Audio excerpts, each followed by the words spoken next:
Good day everyone and welcome. It's our pleasure here to speak you all. We hope that our words will be informative and inspiring. We hope that we can learn together and grow our knowledge today's discussion. Today we were going to talk about the Jose Rizal exile, trial, and death. Before we start our topic for today, I have a little thing to say about the Rizal exile in Dapitan. Rizal exile in Dapitan started when Rizal decided to go back in the Philippines before his trip in Europe. Nag-aral si Rizal sa University Central Demetri at nakapag-travel siya katulad din ng mga simpleng tao nakapag-travel siya pero siya ay nakagawa ng isang nobela.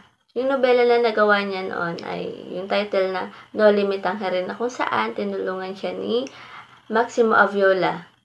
And then, napag-isip-isip niya na it is time to go back in the Manila. So, doon na nga nagsisimula ang ating Rizal exile. At dito na nga po nagsimula ang Rizal exile in Dapitan o ang pagpapatapon kay Rizal sa Dapitan. When Jose Rizal arrived in Manila, talaga namang umani po ito ng ingay sa mga tao. Dahil siya kanyang kasikatan, napaka-sensational ng kanyang pagdating dahil nga siya ay isang popular na tao, hindi lamang sa mga Pilipino kundi pati na rin sa mga Espanyol. O ang kanyang kasikatan ay kinatatakutan ng mga Kastila at mas umangat ang tensyon o pagkagalit nila. Kumbaga si Jose Rizal ay budget na talaga sa mga Kastila. Binabantayan na siya nito ng simula na siya ay dumating sa Pilipinas. Dahil they were looking for something na kung saan maibubutis nila sa kanya. Dahil ang pagsulat niya ng nobela ay hindi nila pwedeng maging dahilan para siya ay mahuli. Kumbaga, they were waiting for perfect timing na magkaroon sila ng dahilan para mahuli nila si Rizal. Si Rizal ay nakarating sa Pilipinas noong June 26, 1892. As a plan nga na makapag-establish ng La Liga Filipina ay naitupad niya ito. Ang goal na organization nila ay to reform to Philippines na to revolution. Napatayo ni Rizal ang La Liga Filipina sa bahay ni Doroteo Onjongco noong July 3, 1892 in Tondo, Manila. At after nga ng pagtatag ni Rizal ng La Liga Filipina, 4 days after the civic organization, Jose Rizal was arrested by the Spaniards or Spanish authorities on 4 grounds o sa 4 na dahilan. Una, first publishing anti-Catholic and friars book and articles.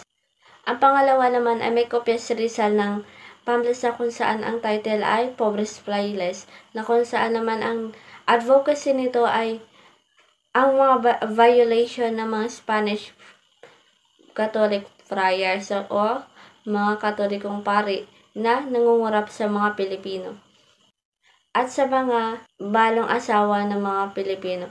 Ang mga Dominican friars daw ay hinikayat nila ang mga Pilipino na kung saan ang mga paring Dominicano ay ini-encourage ang mga Pilipino at ang mga balong walang asawa na mag-invest sa isang bangko na kung saan ay napupunta sa pangungurap nila. Number 3 ay because of the writings of Rizal, specifically the Nulimitangere and El Filibusterismo. Siyempre, nabasa na ng mga Kastila at itong El Filibusterismo ay dedicate ni Rizal sa Gumbursa, knowing the fact na ang Gumbursa ay sikat na sikat sa mga Kastila. Dahil nga sila ay mga paring Pilipino na pinaghinalaan na nagtraidor sa Spanish government. So, nalaman nga ng mga Kastila na ang El Filibusterismo pala ay inspired by Gombursa o 3 parin na nagtraidor sa Spanish government. At ito ang naging inspirasyon ni Rizal na maisulat ang El Filibusterismo. At ang pang-apat ay At ang pang-apat ay criticize daw ni Rizal ang religion. At ang simbahang Katolika, according to Rizal, ang gusto daw ng mga Spanish ay ilayo ang relihiyon, ang kultura ng mga Pilipino. So, ang layunin daw ng religion ay tanggalin ang Filipino culture. Ito ang mga apat na kaso na kung saan ay si Rizal ay pinatapon sa dapitan, ngunit hindi lamang ito ang mga kaso na ipinaratan sa kanya bago siya patayin o bago siya ipapatay. Ang dapitan ay is in Mindanao, in Zamboanga del Norte. Si Rizal daw ay hinatulan ng manatili sa dapitan in certain number of years. Nakarating si Rizal sa dapitan ng bandang gabi noong July 17, 1892. Siya ng mga Spanish guards. At ang mga Spanish guard naman daw ay mabuti naman ang pagtrato sa kay Rizal. At hindi naman daw sila naging malupit sa pagdadala nito sa dapitan. At ang barko naman na nagdala kay Rizal sa dapitan ay nagngangalang Cebu, na kung saan ay kasama nito si Captain Ricardo Carnicero. May dalawang pari na nakilala si Rizal, si Father Pablo Pastel at Antonio Obac. It's July 17, 1892 nang dumating si Rizal sa dapitan. Nang ipanatapon si Rizal sa dapitan, ang panig sa kanya ay kailangan nitong magstay sa dapitan ng ilang taon. Now, nung dumating si Rizal sa dapitan ay welcome siya ni Captain Ricardo Carnicero, na kung saan binigyan ito ng dalawang option na to live in the convent with Father Antonio Obac o sa tahanan ni Ricardo Carnicero.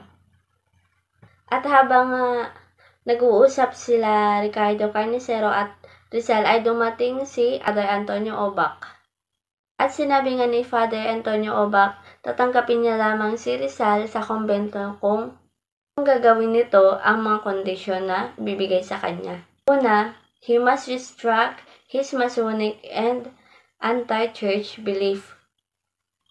O babawiin ni Rizal lahat ng masasamang sinabi nito sa No Limit Tangere na kanyang naisulat. Yun nga ang unang kahilingan ni Father Antonio Obac. At ang pangalawa naman ay he must participate in the church rites. And he conduct himself as a good Spanish subject and a man of religion. Sinabi ni Father Antonio Obac na bumalik si Rizal sa pagiging Katoliko dahil nga 'di ba tumalikod si Rizal sa pagiging Katoliko niya at sumali siya sa mga Mason. But it doesn't mean na si Rizal ay Antichrist. Kumbaga, lumayo lang si Rizal sa pamamalakad nila sa relihiyon. So, andun pa rin ang paniniwala ni Rizal sa Diyos. Ngunit hindi pa rin tinanggap ni Rizal ang offer ni Father Antonio Obac. And now, if we were going to describe Captain Ricardo Carnicero, ay talaga namang napakabait nito sa kay Rizal. O sa kanyang pagiging leader dahil hindi niya tinrato parang bilanggo si Rizal. Dapitan, although Captain Carnicero received Rizal as a prisoner, both man and joined their company. They became good friends. Sinabi ni Ricardo Carnicero na si Rizal ay hindi isang bilanggo. Si Ricardo Carnicero ay isang kapitan. Siya ay isang pinakamataas na Spanish official sa isla ng Dapitan. Sinasabi nila na napakabuti ni Ricardo Carnicero. Ginawan siya ni Rizal ng isang tula as a gift na kung saan ino-honor nito si Ricardo Carnicero. During this day, kapag ginawan ka kasi ng tula ay napakalaking privilege na yun sa iyo o sa iyong sarili. As a return nga ay inalaw niya si Rizal na makalaya. At binigyan niya ng kalayaan na makapunta kung saan niya gusto makarating. Pero at only in the town of Dapitan. Malayo si Rizal noon na makapunta kung saan as long as hindi siya lalabas sa bayan ng Dapitan. May freedom si Rizal sa Dapitan. Si Rizal ay naging okay naman sa Dapitan, naging payapa, naging masaya.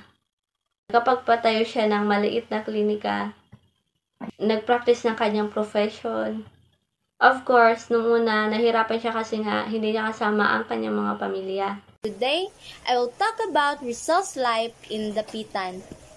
So, dahil nga sa maganda samahan at pag-aalay ni Rizal ng tula kay Kapitan Carnicero, binigyan niya ng kalayaan si Rizal sa Dapitan bilang pabuya, kung saan maaari siyang pumunta kahit saan as long as it's within the town of Dapitan.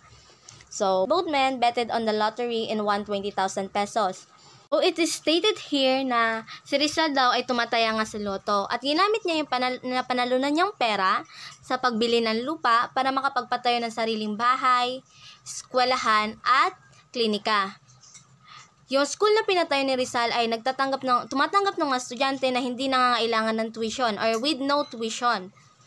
Pero ang ginagawa niya naman kapalit nito ay kailangan ay tumulong sa mga gawaing bahay ang mga estudyante niya na yon.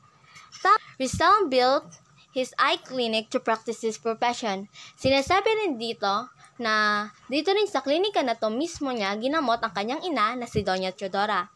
He also built a house for the ladies in his family who were free to visit him in Dapitan. Yung simula, nung una po kasi, hindi siya pinapayagan. Simula nang pinatapos siya sa Dapitan, pinagbawalan yung pamilya niya na bisitahin siya doon. But with the help of Don or Captain Carnicero, who wrote the letter to Gobernador General, he was allowed, his mother and sister were allowed to join and visit him in Dapitan. So, that's all. Let's continue with our topic.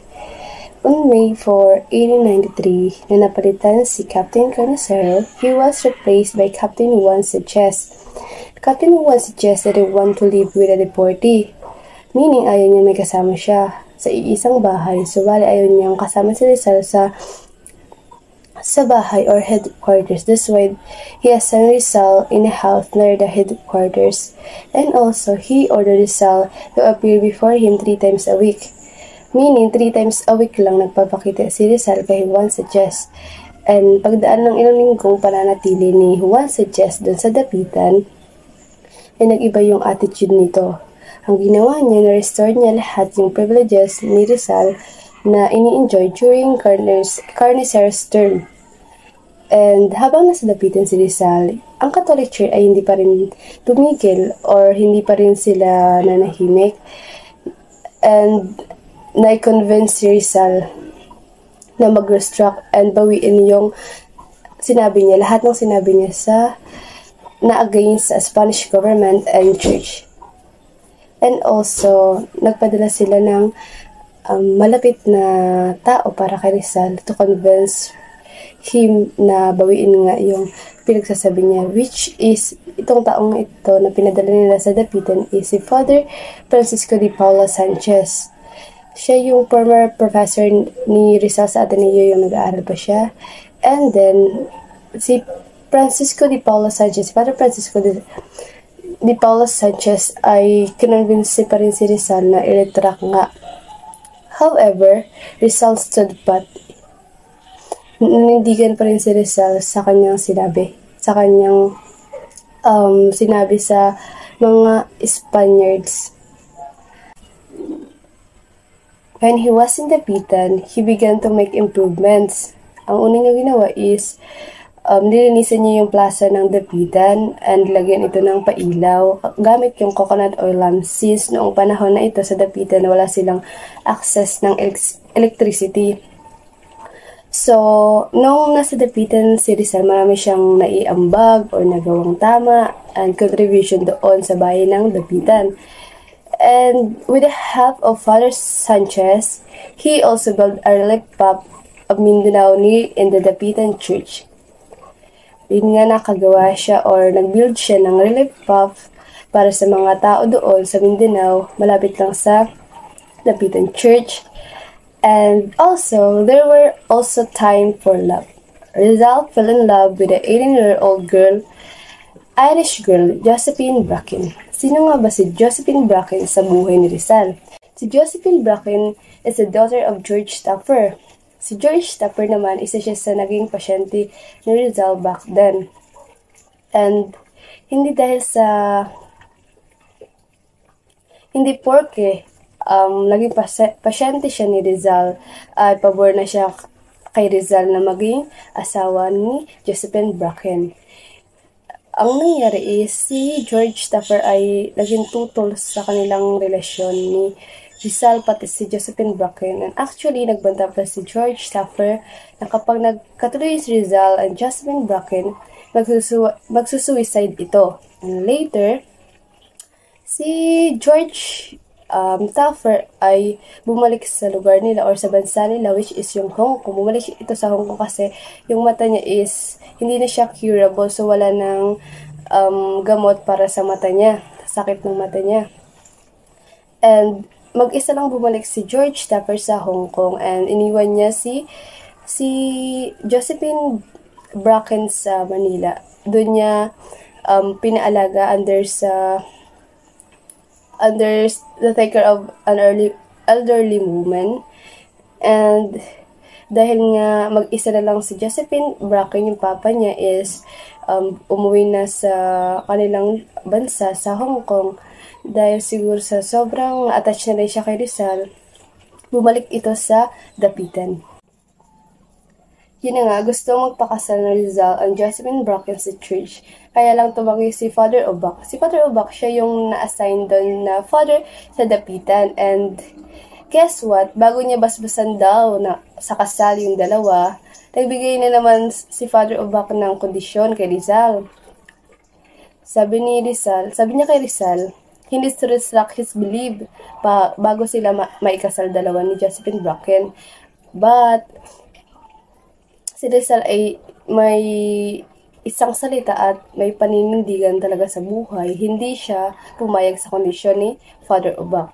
So, without the basbas of the church or kahit hindi sila kinasal sa church, diba, kinonsider nila silang dalawa, kinonsider nila na mag-asawa. Si Josephine Bracken and Rizal na mag-asawa without the wedding in the church. And of course, hindi lang si George Stauffer ang against kay Rizal sa relationship nila and also the relatives and friends of Rizal. Tutol sila kay Josephine Bracken. Bakit nga ba naging tutol sila or hindi pabor kay Josephine Bracken? Kasi si Josephine Bracken, pinaghihinalaan nila ito because according to them, she might be the spy ng mga friars. Kasi si Josephine Bracken and her father, George Stauffer, ay galing sa Hong Kong. And they heard the news that there is one person named Jose Rizal na isang magaling na doktor sa Pilipinas. So, they visited Dapitan to cure George Stauffer eyes. Pumunta sila sa Dapitan para mapagamot yung mata ni George Stauffer, which is yung papa ni father ni Josephine Bracken. And also, they are foreigner, that's why they need a tour guide. Then, kumuha nga sila ng isang tour guide, which is si Manuela Orlac. Si Manuela Orlac yung na-assign na tour guide para sa dalawa, Josephine Bracken and with his stepdad, George Stauffer. And si Manuela Orlac ang dahilan kung bakit nagsususpend siya yung magkakapatid, ang kapatid ni Rizal kay Josephine Bracken. Kasi si Manuela Orlac, siya very close siya sa Spanish friars and they conclude na baka spy ang dalawang ito. And because of that issue na masyadong naging desidido ng mga Spanish para kay Rizal, para mapabagsak ito and also para mahanapan ng butas para ma-execute si Rizal. And Rizal had many visitors in Dapitan. One of them was the spy of the Friars. His name Pablo Mercado. Si Pablo Mercado ay nagpanggap na relative ni Rizal and his real name is Florencio Namaan. Nagpanggap siya na relative ni Rizal and sabi niya kay Rizal kung may mga mensahe siyang ipapadala, siya na yung bahala sa mga mensahe na iyon. And according to some historian, he was sent by the Spaniards to kill Rizal. Pero yung iba naman sinabi na he was sent just to observe Rizal, not to kill, and to be Rizal's spy. And also, si Florencio Namaan is, pagkatapos niya mag-spy kay Rizal is nakatakas ito. Na-manage siya mag-escape sa dapitan. And another visitor of Rizal was Pio Valenzuela. Sino naman itong si Pio Valenzuela? Si Pio Valenzuela, he was an emissary of Andres Bonifacio. So, bali, si Pio Valenzuela ay pinadala ni Andres Bonifacio sa dapitan for special mention. And during that time, si Andres Bonifacio na yung leader ng Katipunan. He went there to ask for advice of Rizal kung paano nila ma-launch yung plan nila para against sa Spaniards o sa mga Spanish. And of course, sinabi din nila doon kay Rizal na tutulungan daw si Rizal na makatakas sa dapitan. But Rizal objected with their plan because of 3 reasons. Ang unang reason ni Rizal is the revolutionary must have enough arms and weapons. Kailangan nila ng sapat na armas to fight the Spaniards and launch the revolution. Second, they must have the support of the rich and middle class since sila ay may kaya at may pera. Sila rin ang may ambag sa supply ng revolution. The third revolution must be led with educated people, yung mga tao na kapag-aral, sila yung mga tinatawag nating ilustrados. And lastly, he also advised to make Antonio Luna as their general and leader of the revolution. Si Antonio Luna kasi ay kilala bilang isang magaling na general. That's why Rizal want him to be a leader of revolution. And sabi ni Rizal kay Pio Valenzuela na itigil na yung plano dahil maraming ang instanteng taong madadama at mamamatay. And nagtanong ulit si Pio Valenzuela kay Rizal kung gusto ba tumakas ni Rizal sa dapitan, and Rizal said he would like to honor his words with the Spaniards. Gusto niyang panindigan ang sinabi niya before he excelled in the dapitan. And dagdag pa ni Rizal kung gusto niyang tumakas ay madali lang para sa kanya na tumakas, and sana noon niya pag ginawa. Nakalusot at nakapasok si Pio Valenzuela dahil kay Raimundo Mata. Si Raimundo Mata ay isa siyang may sakit sa mata na dinala ni Pio Valenzuela sa dapitan para ipagamot kay Rizal. Ang dahil nga kay Raimundo Mata, nakalusot sila sa dapitan na hindi nahuli ng Spanish guards na naka-assign sa dapitan. And also, hindi lang pumunta doon si Raimundo Mata para magpagamot kay Rizal, mayroon pa siyang ibang purpose doon sa dapitan. And nang tumanggi nga si Rizal sa pag-usap nila ni Pio Valenzuela ay umalis na sila ni Raimundo Mata sa dapitan. And also, unfortunately, hindi nagamot yung mata ni Raimundo Mata ni Rizal. Okay everyone, let's proceed to the next topic, the end of the Dapitan exile. Okay, bago tayo mag-proceed sa pinaka-topic ng aking report, gusto ko lang kayong tanungin kung may idea ba kayo kung nagkaroon ng second trip si Rizal sa ibang bansa. Okay. By the way, si Rizal is nagkaroon ng second trip sa ibang bansa, which is sa Cuba. Pagkadaan ng ilang araw ng pag-stay niya doon sa Cuba, nalaman niya nagkaroon ng mga revolution at yellow fever epidemic. By the way, alam niyo ba kung ano ang yellow fever epidemic? Okay. Ang yellow fever epidemic, ang sintomas nito is magkakaroon ka ng lagnat, pagkasakit ng likod. Pag tumagal ito ng 3 hanggang 6 na araw, maaring magkaroon na ito ng malubhang sakit. Pwedeng pagdurugo or maaari mo itong ikamatay. So, yun na nga, nalaman ni Rizal na yung mga sitwasyon na nangyari sa Cuba. Nagpadala siya ng letter doon kay Governor General Ramon Blanco. Nais niya maging volunteer doctor doon sa Cuba. Gusto niya makatulong sa mga tao na nangangailangan ng tulong. So, at during this time, tapos na ang 4 years na punishment ng pag-stay ni Rizal sa Dapitan. At sa taga niya na naninirahan doon sa Dapitan, napamahalin sa kanya ang mga tao na naroon. At nung umalis siya, nalungkot yung mga tao. In fact, nagkaroon ng malaking contribution si Rizal sa Dapitan. Kaya, noong July 1, 1896, inaprubahan ni Governor General Ramon Blanco ang letter bilang isang volunteer doctor si Rizal sa Cuba. Nung gabing yun, umalis din agad si Rizal at sakay ng Espanya. Yung unang trip ni Rizal, yung purpose noon is magbakasyon at para ipagpatuloy ang kanyang pag-aaral sa ibang bansa. Pero ang kanyang second trip or travel is hindi na siya memorable at hindi na rin siya meaningful. Unlike sa first travel niya. Noong August 6, 1896, nakarating na si Rizal sa Manila Bay. Unfortunately, hindi agad siya nakabiyahe papuntang Spain dahil naiwan siya ng barkong sasakyan niya, the Isla de Luzon steamer. Therefore, he was transferred to Spanish cruiser named of Castilla. And stayed from August 6 to September 2, 1896. Ang nangyari nito, pinalipat pansamantala si Rizal sa Spanish cruiser at itong barkong pinag-iistihan niya ay hindi ito umaandar or umaalis. And then, nakadaong lang yung barkong pinag-iistihan ni Rizal. Imagine, almost 1 month nakatambay sa barko habang nag-aantay ng panibagong barkong sasakyan niya papuntang Spain. It was August 17, 1896.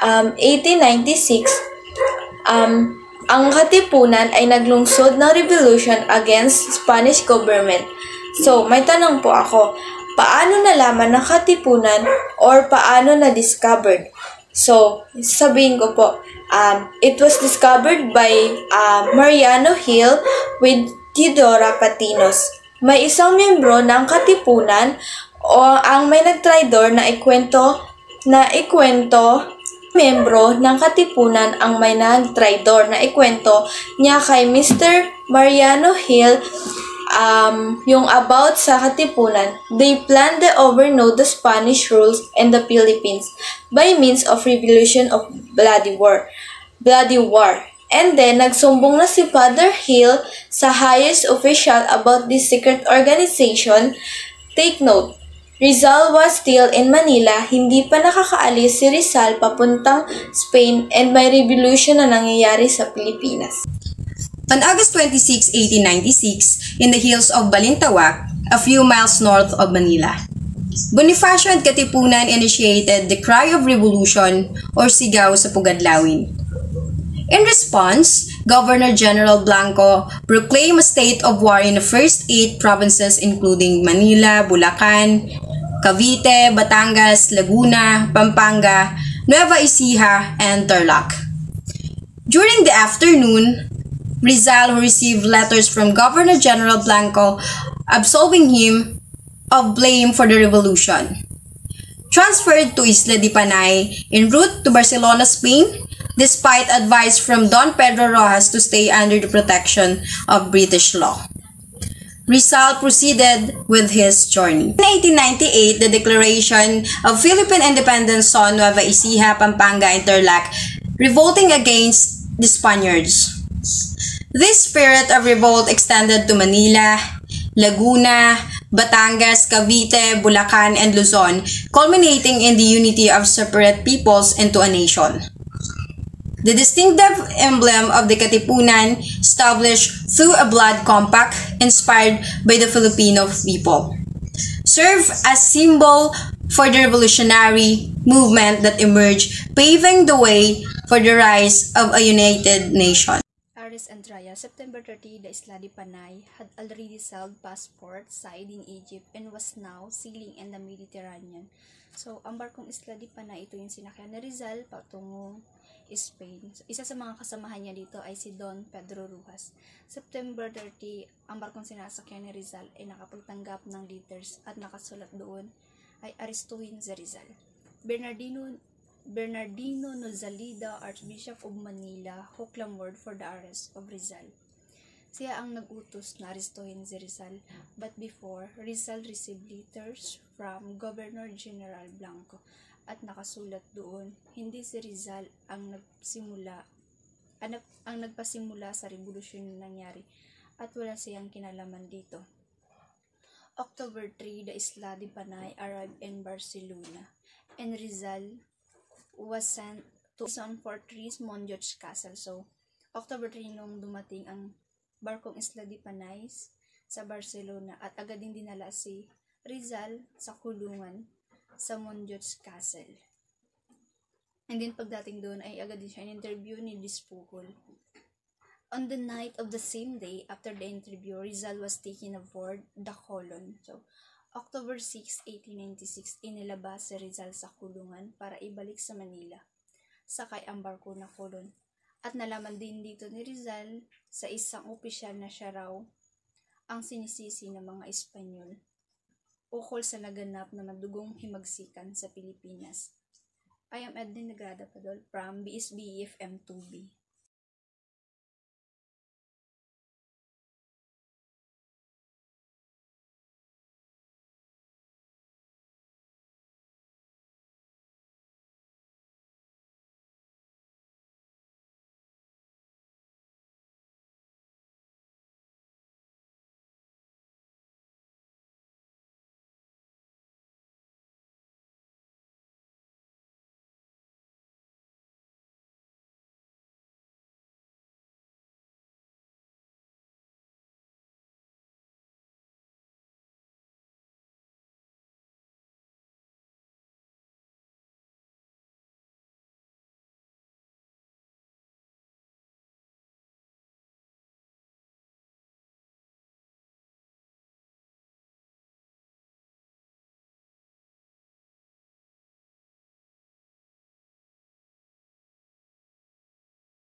Rizal did not admit the declaration of witnesses against him, and sinabi niya na walang katotohanan lahat ng ibinibintang sa kanya.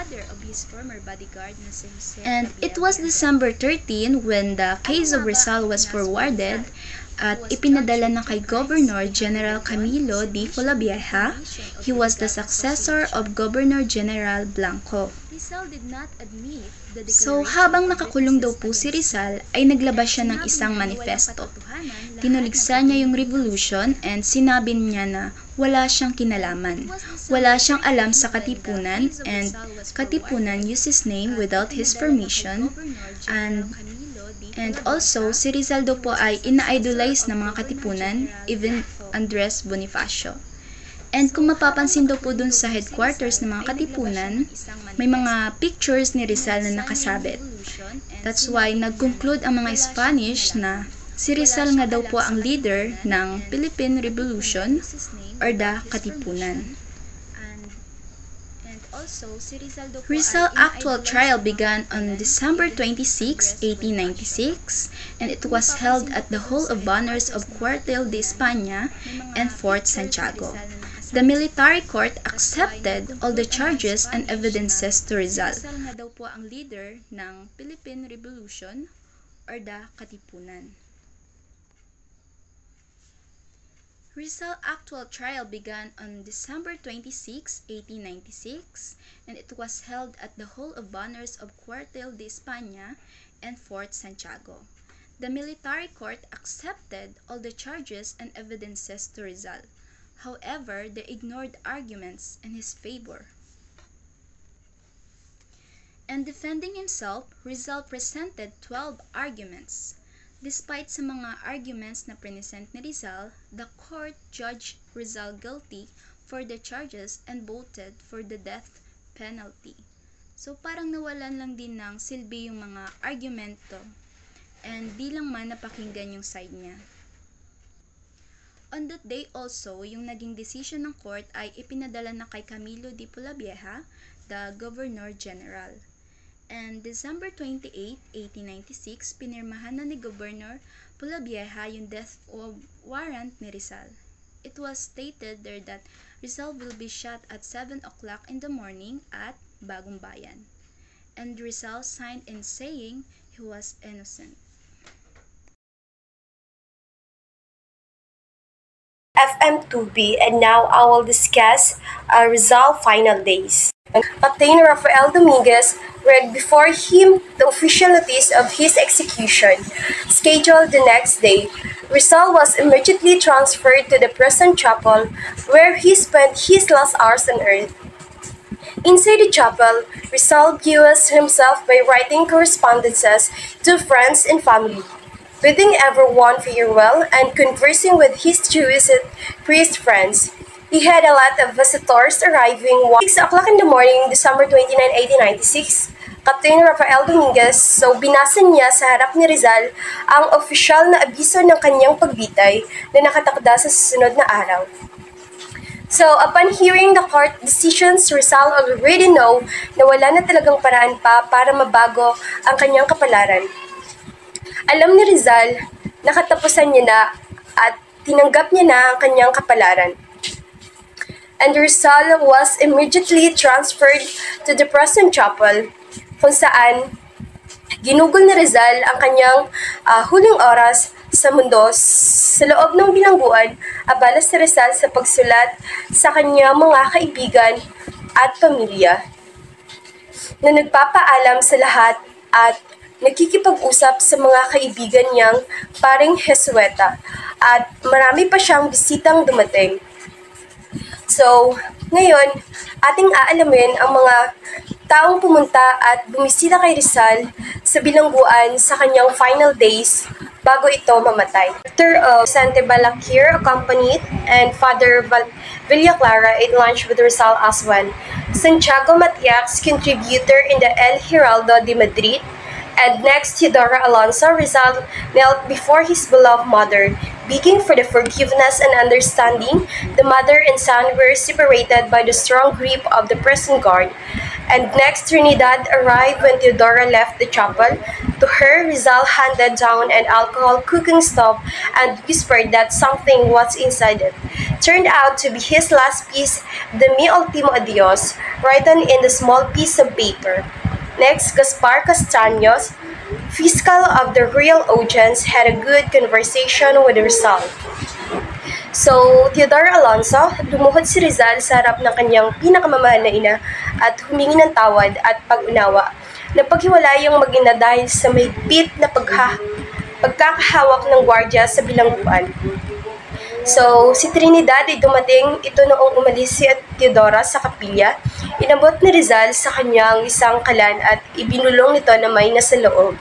So, huling piraso ng pala ito ng papel na ang nakasulat ay ultimo adios na ang ibig sabihin sa madaling salita, last farewell. Ito ay isang tula ni Rizal. A letter prepared by Archbishop Bernardino Nozelida was presented to Rizal. However, he rejected it for being too long. Father Balakier, on the other hand, showed another draft from Father Pio, which Rizal liked but wanted some parts of which be changed.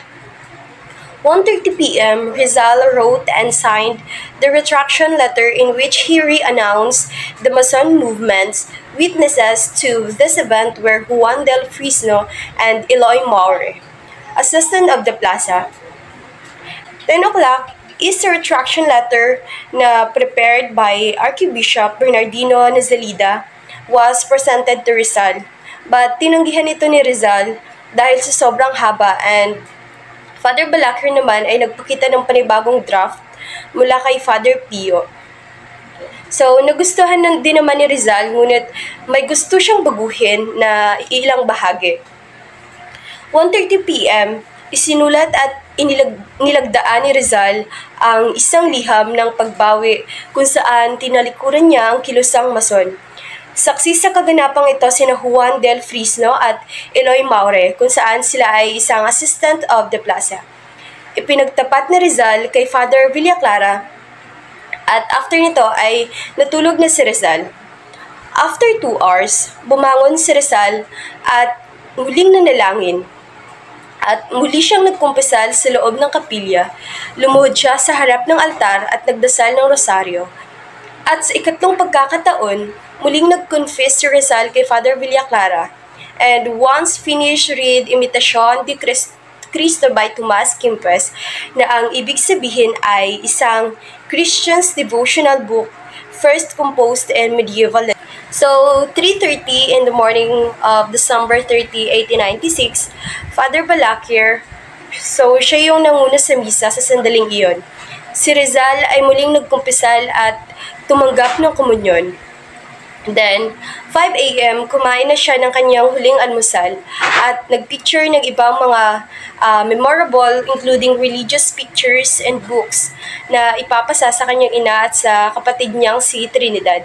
Kasama ang kapatid na si Narcisa, dumating si Josephine Bracken, at ang kahilingan ni Rizal ay binigay niya ang Imitasyon de Cristo bilang regalo kay Josephine bilang wedding gift. At sa muli, sumulat si Rizal sa kanyang magulang. Rizal marched to Bagumbayan commenced. He in his black suit, black necktie, black hat, black shoes, and white vest calmly walked from his prison cell in Fort Santiago to the execution site with Lieutenant Tigvel D. Andrade on one side, Father Stanislao March, Jose Villaclara. On the other side, they walked behind for advance guards armed with bayonets. Jose Rizal was tied behind from the elbow to elbow, although still had a freedom to move his arms.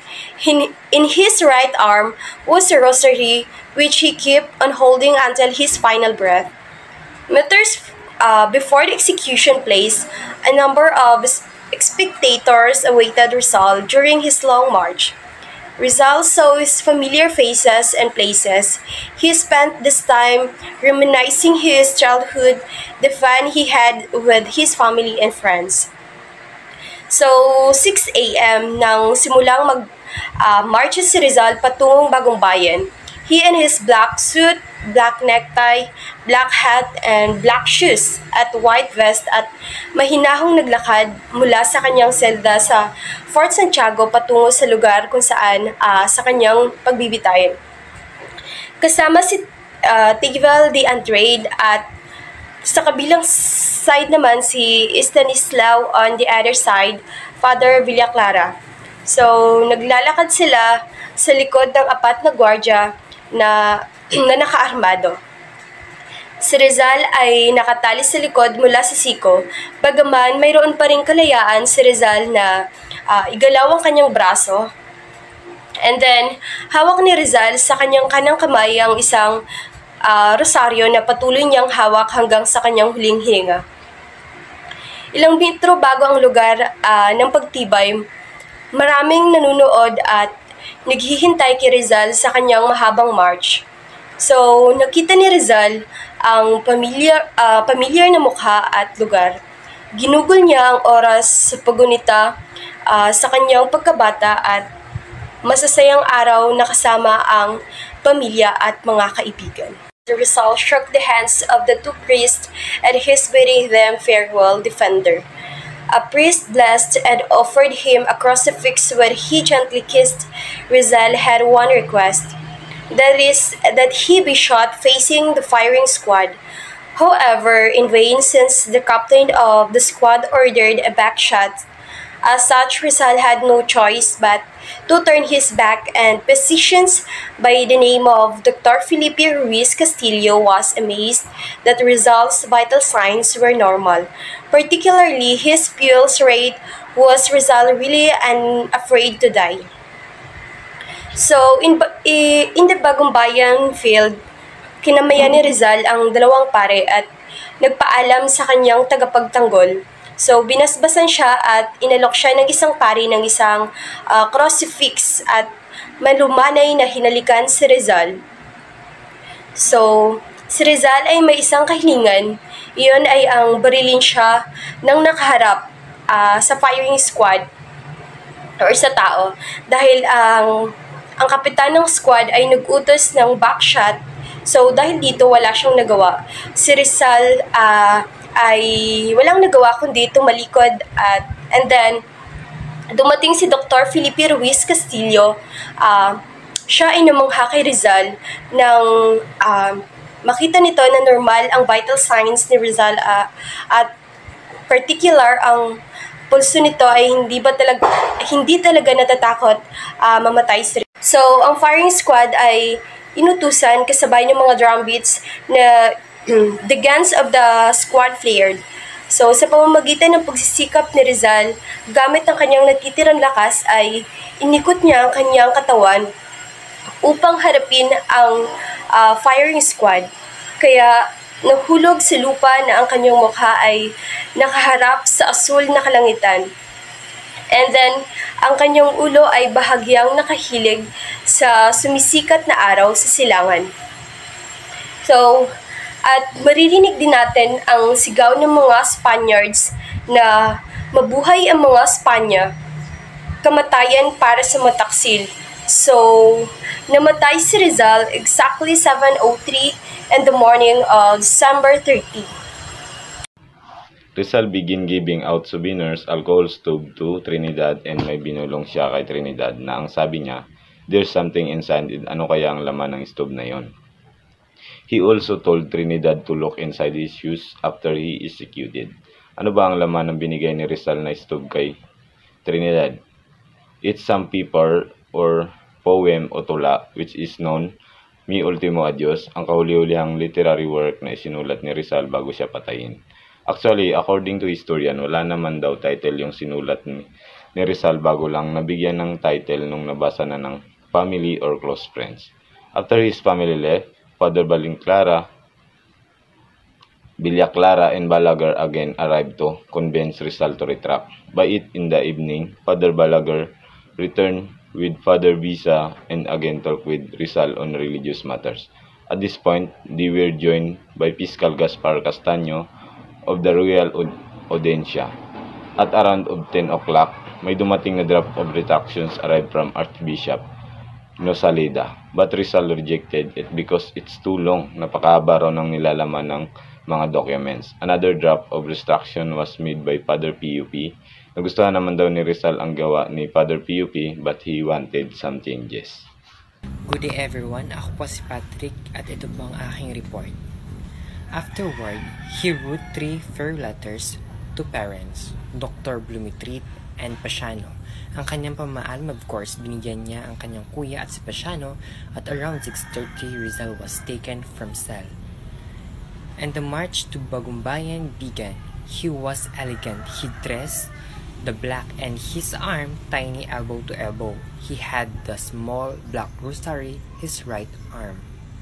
After the march, a colonel took Rizal sa site of execution. May mga drums na naka-ready just in case na magsalita si Rizal, agad nilang papaingayin ang mga drums.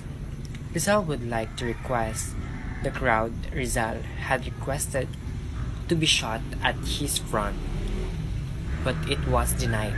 Gusto niya na barilin siya na nakaharap sa mga tao at nakaharap din yung mga babaril sa kanya. Kaya lang di siya pinibigyan. Rizal posted that he was not traitor to Spain. After that moment, may isang press na nag-bless kay Rizal, and the medical officer, Dr. Felipe Raez Castillo, took Rizal's pulse and found it was normal. Nagulat din yung doktor na tumingin kay Rizal na hindi kinakabahan si Rizal, normal ang kanyang pulse rate. Anong huling binanggit ni Rizal na salita bago siya pinatay? It was consummatum est. In English, it means it is finished. The commanding officer ordered his men to aim by means of his saber, and there was simultaneous crack of gunfire, and Rizal made the last effort to drop on his back, facing the sun. After ng pagbabaril kay Rizal, may isang medical officer na lumapit sa kanya at na-feel pa rin niya na may pulse pa rin at buhay pa rin si Rizal. Then, may isang member ng firing squad na bumaril ulit kay Rizal. After that, it was confirmed that Rizal... Spectator shouted, "Viva España!" So lahat ng Spanish na nandoon ay nagsigawan. Nagsaya, they shouted, "Viva España" or "Long live España." The military band played Marcha de Cadiz. For Spaniards, Rizal was a traitor of Spain, but Spain made Rizal as a marker for the Filipinos. Para sa kalaman ng lahat, hindi mga sundalong Spanish ang bumaril kay Rizal.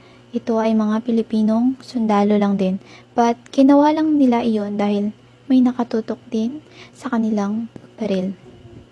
And so on, after the execution, Rizal's body was secretly buried at Paco Cemetery, where later it was traced by his sister, Narcisa. Si Narcisa ay 2 araw naganap para sa labi ng kapatid, kasi di nila mahanap ito.